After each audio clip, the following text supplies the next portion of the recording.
So yun, Ma'am Charlotte, kilala mo ba si Ann Curtis, the Diyosa? Tropa ko yun eh. Ay, tropa mo. Walang ganun.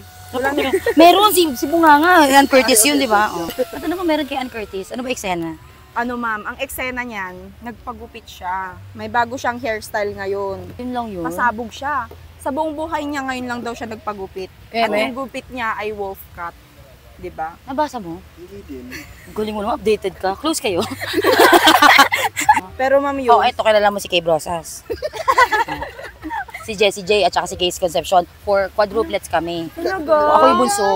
Perfect. Hindi, ngayon alam mo na. Ako lang yung pinakalatak. Shoutout mo si Casey. Ay, si Casey, busy siya ngayon. Nasa Batangas with my daddy. Ay, perfect. Pasabog.